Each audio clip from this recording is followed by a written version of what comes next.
Welcome to yours. Lokesh గారికి అటు పవన్ కళ్యాణ్ గారికి ఇద్దరికి మధ్య రోజు రోజుకి ఆ బంధం, ఆ అన్నదమ్ముల బంధం చాలా చక్కగా ఉంది. ఎందుకంటే ఆయన దావోస్ వెళ్ళినా పవన్ కళ్యాణ్ గారి గురించి చెప్తున్నారు. ఈయన ఎక్కడున్నా డిప్యూటీ చీఫ్ మినిస్టర్ గారు లోకేష్తో నాకున్న అనుబంధాన్ని ఈరోజు బర్త్డే సందర్భంగా నెమరు వేసుకున్నారు, ట్వీట్ చేశారు. అది ఒకసారి వీక్షకులకు తెలియజేద్దాం. ఎందుకంటే పవన్ కళ్యాణ్ గారు చేసిన ట్వీటు, రాష్ట్ర విద్య ఐటీ శాఖల మంత్రి నారా లోకేష్ గారికి హృదయపూర్వక జన్మదిన శుభాకాంక్షలు. రాష్ట్ర విద్యా వ్యవస్థలో భావితరాల ప్రయోజనాలకు అనుగుణంగా మార్పులు తీసుకురావడంలో ఉపాధ్యాయుల పేరెంట్స్ మధ్య సహృద్భావ వాతావరణం కల్పిస్తూ పాఠశాలలో మౌలిక వసతుల కల్పనలో లోకేష్ గారు ముందడుగు వేస్తున్నారు. రాష్ట్రంలో ఐటీ సంస్థల స్థాపనకు కృషి చేస్తూ యువత ఉద్యోగ ఉపాధి అవకాశాలు మెరుగుపరిచే దిశగా ప్రణాళిక సిద్ధం చేశారు.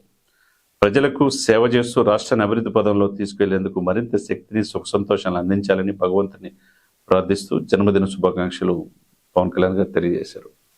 ఇవన్నీ చూస్తూ ఉంటే ఆయన చెప్పిన మాటలో నిజమే. ఒకప్పుడు అంతకుముందు 2014, 2019, 2024 చూసుకుంటూ ఉంటే 2014 అనుకున్న వ్యక్తి రాష్ట్రానికి ముఖ్యమంత్రి కావాలని లోకేష్ గారి ఫాదర్ని, చంద్రబాబు నాయుడు గారిని ఈ రాష్ట్రానికి సీఎం చేశారు, ఆంధ్రప్రదేశ్కి. ఆ తర్వాత చిన్న చిన్న తగాదాలు, ఏదైనా రాజకీయాల్లో ఎప్పుడు ఒకే రకంగా ఉండదు కాబట్టి 2019 విడిగా పోటీ చేశారు. జగన్మోహన్ రెడ్డి గారికి అవకాశం వచ్చింది. అప్పుడు మరి ఏ విధంగా వీళ్ళ మధ్య సఖ్యత ఉంటుందని అనుకున్నారు. సరే, వ్యూహాత్మకంగా రాజమండ్రి జైల్లో ఆయన కేసులో ఉన్నప్పుడు అన్కండిషనల్గా సపోర్ట్ చేసి మళ్ళా టీడీపీకి ఊపిరి పోసింది అటు పవన్ కళ్యాణ్ గారు. మరి ఈ సందర్భం అన్ని కూడా కళ్ళకట్టినట్టు తెలుసు కాబట్టి యువగలం ద్వారా తన శక్తిని, తన రాజకీయ అనుభవాన్ని రంగరించుకొని ఒక సక్సెస్ఫుల్ లీడర్గా లోకేష్ గారు ఎదిగారు. ఇప్పుడు కిరణ్ టీవీ సాక్షిగా లోకేష్ గారికి హృదయపూర్వకంగా జన్మదిన శుభాకాంక్షలు తెలియజేస్తూ ఆయన కూడా మరింత, ఎందుకంటే ఆయన అనేక విమర్శించారు, అవహేళన చేశారు, వ్యక్తిగతనం చేశారు. పవన్ కళ్యాణ్ గారిని ఎలా చేశారు, లోకేష్ గారిని కూడా బాడీ షేమింగ్ చేశారు. ఈయన పప్పు అని చెప్పి అన్నారు. పప్పు కాడి నుంచి నిప్పుగా మారిపోయాడు. ఈ రోజున పరిపాలన పూర్తి అవగాహన తెచ్చుకుంటూ ఇందాక ట్వీట్ చేసినట్టుగా, పవన్ కళ్యాణ్ గారు ట్వీట్ చేసినట్టుగా విద్యారంగంలో పలు సంస్కరణలు తీసుకొచ్చారు. పేరెంటింగ్ వ్యవస్థని బలోపేతం చేశారు స్కూల్స్లో, కాలేజీల్లో. వీటితో పాటు ఐటీ రంగ పెట్టుబడులు తీసుకునేటట్టు కాగ్నిజెంట్ లాంటి సంస్థలు, ఇన్ఫోసిస్, మైక్రోసాఫ్ట్, గూగుల్ లాంటి సంస్థలు విశాఖ కేంద్రం కావచ్చు, అమరావతి కేంద్రం కావచ్చు రావడానికి లోకేష్ గారు అహర్నిశలు కష్టపడుతుంది మనం చూసాం. అదే సమయంలో తండ్రి నుంచి అనుభవం నేర్చుకున్నాడు, 4 దశాబ్దాల అనుభవం. ఒకవైపు పవన్ కళ్యాణ్ గారితో సఖ్యతతో ఉంటా ఈరోజు అద్వితీయమైన పరిపాలన ఆంధ్రప్రదేశ్ ప్రజలకు అందిస్తూ ఉన్నారు. ఏదేమైనా కానీ ముగ్గురు కలయిక త్రిమూర్తుల్లాగా ఉన్నది. దాదాపు మేము 15 సంవత్సరాలు అధికారంలో ఉంటామని చెప్పేసి దావోస్లో చెప్తున్నారు, ఇక్కడ చెప్తా ఉన్నారు. పవన్ కళ్యాణ్ గారు సొంత బ్రదర్ లాగా వాళ్ళు కౌగిలింతలు, ప్రమాణ స్వీకారం వచ్చినప్పుడు కూడా మోదీ గారు ఉన్నప్పుడు ఆయన కాళ్ళకి నమస్కారం చేయబోతే పవన్ కళ్యాణ్ గారు వారించారు. ఎందుకంటే ఆయన సంస్కారానికి నిదర్శనం. ఎందుకంటే కూటమి అధికారులు రావడానికి కారణం పవన్ కళ్యాణ్ గారు అని. ఒకవైపు తనని అనేక రకాలుగా ఇబ్బంది పెట్టినప్పుడు రెడ్ బుక్ తయారు చేసుకున్నాడు. ఆ బుక్లో కొన్ని పేజీలు అయిపోయినాయి, ఇంకా చాలా ఉన్నాయని చెప్తున్నాడు. దానికి అనుగుణంగా గతంలో ఇష్టం వచ్చినట్టు వ్యవహరించి అటు వ్యవస్థలను నిర్వీర్యం చేసి అవినీతికి పాల్పడిన వాళ్ళందరినీ జైలుకి వెళ్తా ఉన్నారు. జస్ట్ లైక్ కొంతమందిని చూసాం, ఇష్టం వచ్చినట్టు మాట్లాడి తన నోరుకి అడ్డు ఆపు లేకుండా మాట్లాడిన వాళ్ళంతా ఏమయ్యారో మనం కూడా టీవీలు ద్వారా, ప్రసార మాధ్యమాల ద్వారా చూసాం.